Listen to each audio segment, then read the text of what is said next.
What pieces of writing advice do I disagree with? Mhm. Almost all of them.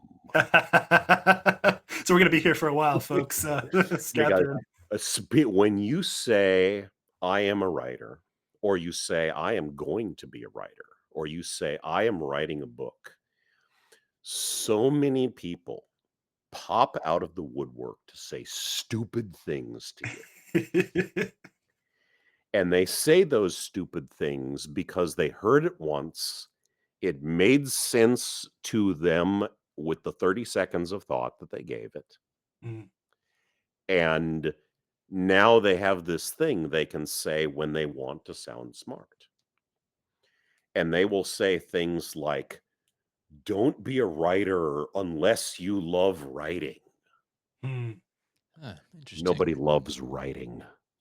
Nobody loves sitting in front of a blank page and trying to fill it, where you write a sentence and you hate the sentence and you delete the sentence, and then you try to write the sentence again and you hate that too and you delete it. Nobody loves that. It never ends. It goes on What and you on. are sustained by is love of the story you're trying to tell. Mm. So there's a whole bunch of like really bad pieces of writing advice like this, like don't use adverbs Classic. and show, don't tell. Yeah. You know, what does showing consist of? Smaller pieces of telling. You know? And and I had one guy who said, "Oh, you shouldn't start out your book like this because you should never start a story at mealtime Mm. because one of the characters is eating a sandwich in the first scene." Like, Yep. where do you get this stuff from? And I think why there is this deluge of bad advice is that writing is the process of taking a story, an idea, an image that exists only in the private space inside your skull, and you're going to get it down on paper or in print so that other people can put it into their brains. Mm. Mm.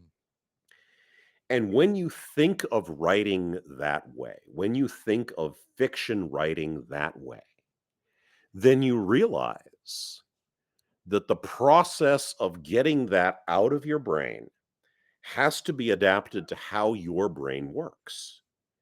And that is very, very, very individual. Yeah. So everyone's writing technique is going to be a little bit different. And Mm. the source of a lot of this bad advice is, oh, somebody finds out how they write and they think it's how to write. Mhm. So if I could give a piece of writing advice, I would say no one can tell you how to write. They can only tell you how they write. Mm. So what you have to do if you need writing advice is you have to listen to a lot of different writers with very, very different takes, Yeah. and then throw away 95% of what you hear and keep the 5% that makes your brain go, "Yes, that makes sense to me." Yeah.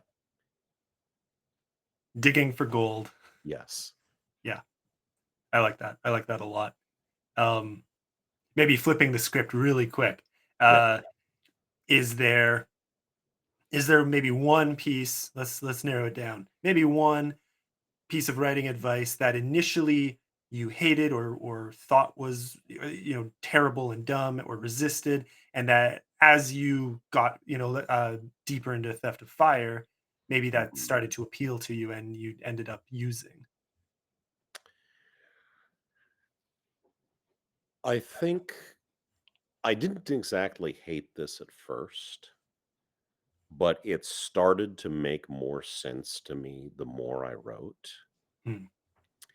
and that is don't wait for inspiration Yeah. uh yeah. Yep. because some days you will be inspired. Some days an idea will pop into your head and you will be on fire to write it down. Yep. And other days, you'll be in a state, and this is far more common. You'll be in a state where that can happen, but it only happens when you sit in front of what you've already written and look at it and try to figure it out. Mhm. Mhm. So you don't ever want to say, I'm not inspired. I can't write today. I'm not going to put my butt in the chair and my fingers on the keyboard.